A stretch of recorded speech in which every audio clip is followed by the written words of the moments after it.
Hello everyone, welcome to my channel all about zoology. So आज के इस video में हम पढ़ने वाले हैं इंटरमीडिएट फिलामेंट के बारे में। इसके पहले वीडियो में मैंने एक्टिन फिलामेंट और माइक्रोट्यूब्यूल के बारे में बताया है। आप चाहो तो देख सकते हो। हम जानते हैं कि साइटोस्केलेटन में तीन फिलामेंट्स जो है वो पाए जाते हैं। एक होता है एक्टिन फिलामेंट, जिसको माइक्रोफिलामेंट भी कहा जाता है।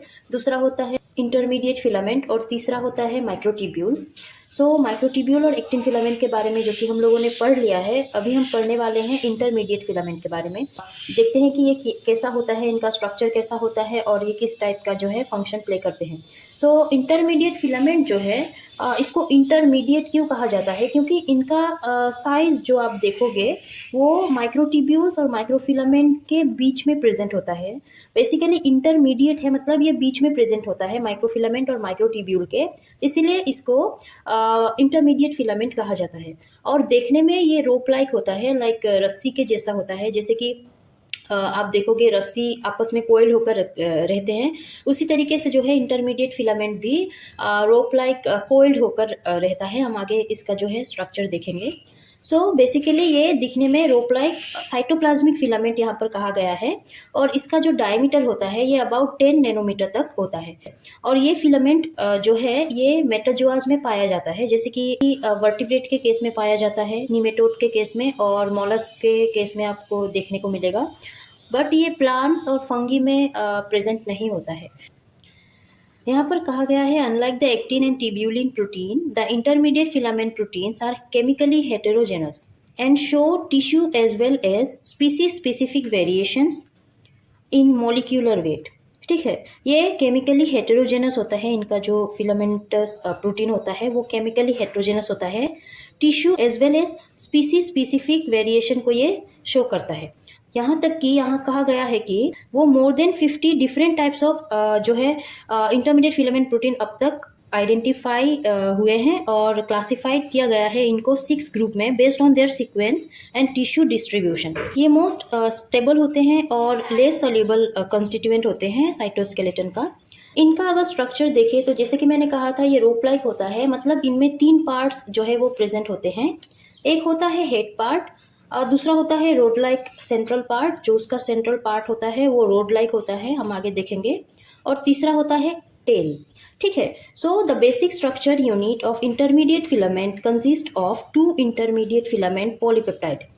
2 इंटरमीडिएट फिलामेंट पॉलीपेप्टाइड से क्या होगा कि इसका बेसिक स्ट्रक्चर जो है वो बनता है। ठीक है, 2 इंटरमीडिएट फिलामेंट पॉलीपेप्टाइड आपस में क्या होते हैं, इंटरवाइंड होके क्या करते हैं, ये इंटरमीडिएट फिलामेंट को फॉर्म करते हैं। जैसे कि एक्टिन फिलामेंट में हम लोगों ने देखा था, जो एक्टिन प्रोटीन थे लाइक जी एक्टिन और एफ एक्टिन, वो आपस में क्या होते थे कि जी एक्टिन एक फिलामेंट फॉर्म करता था, एफ एक्टिन जिसको कहा जाता था, और वही एफ एक्टिन दो मिलके क्या करते थे, आपस में कोइल होकर माइक्रोफिलामेंट को फॉर्म करते थे।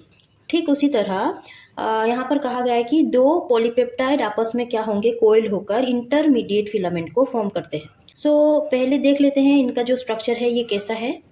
बेसिकली यहाँ पर क्या होता है कि 2 पॉलीपेप्टाइड मिलकर क्या फॉर्म करते हैं, डाइमर फॉर्म करते हैं। कैसे फॉर्म करते हैं? एक पॉलीपेप्टाइड अपना मोनोमर के फॉर्म में रहता है, जिसके पास एन टर्मिनस और सी टर्मिनस रहता है। एन को हेड कहा गया है और सी को टेल कहा गया है।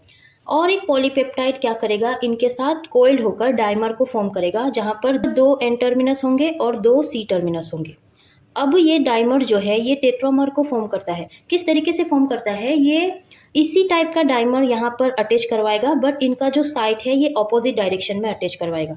एन टर्मिनस के पास सी टर्मिनस होता है और सी के पास एन टर्मिनस। ठीक है, इस तरीके से जो है टेट्रामर जो है वो काफ़ी सारे मतलब अटैच होकर क्या करेंगे कि प्रोटोफिलामेंट को फॉर्म करेंगे। ये प्रोटोफिलामेंट कुछ इस तरीके से दिखाई देगा। आप देख सकते हो यहाँ पर जो है N terminus, C terminus, again C terminus, N terminus है। इस तरीके से जो है 8 प्रोटोफिलामेंट जो है वो फॉर्म होता है और फाइनली वो इंटरमीडिएट फिलामेंट को फॉर्म करता है। देखिए यहाँ पर मोनोमर जो है वो क्या होता है, सिंगल इंटरमीडिएट फिलामेंट प्रोटीन होता है। यहाँ पर स्पेसिफिकली जो है प्रोटीन का नाम नहीं दिया गया है, क्योंकि वेराइटीज ऑफ प्रोटीन आइडेंटिफाइड हुए हैं, जैसे कि हमने आगे पढ़ा था। सो यहाँ पर बेसिकली कहा गया है कि ये एक टाइप का इंटरमीडिएट फिलामेंट प्रोटीन होता है। फिलहाल ये मोनोमर के फॉर्म में है, सो ये सिंगल इंटरमीडिएट फिलामेंट प्रोटीन है जिसके पास अपना एन टर्मिनस और सी टर्मिनस है। जो मोनोमर आपने देखा था जिसको पॉलीपेप्टाइड कहा गया है, उसी तरीके से और एक पॉलीपेप्टाइड जो है, दो पॉलीपेप्टाइड आपस में कोइल्ड होकर डाइमर को फॉर्म करते हैं। बट इनके केस में क्या होता है कि एन टर्मिनस एन के पास ही मौजूद होता है और सी टर्मिनस सी के पास ही मौजूद होता है। बट टेट्रामर के केस में क्या होता है कि जो टर्मिनस है वो ऑपोजिट डायरेक्शन में प्रेजेंट होते हैं। एन के पास सी होता है और सी के पास एन, मतलब एक डाइमर जो है दूसरे डाइमर के साथ अटैच होगा बट उनका जो टर्मिनस है वो ऑपोजिट डायरेक्शन में होगा। यहाँ पर कहा गया है जो प्रोटोफिलामेंट है वो आपस में क्या करेंगे, इंटरेक्ट करेंगे और वो ओवरलैपिंग मैनर में क्या करेंगे, फिलामेंटस स्ट्रक्चर को फॉर्म करेंगे जो लेटरली भी होगा और लॉन्गिट्यूडिनली भी होगा। यहाँ पर कहा गया है कि जो प्रोटोफिलामेंट्स है वो 8 प्रोटोफिलामेंट थिक जो है एक फिलामेंट को फॉर्म करते हैं जिसको इंटरमीडिएट फिलामेंट कहा जाता है।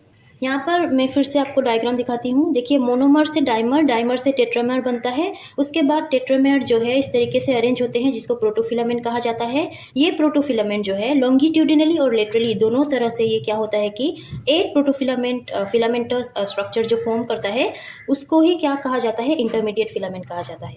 सो इस तरीके से बंडल में आप देख पाओगे ये होता है इंटरमीडिएट फिलामेंट।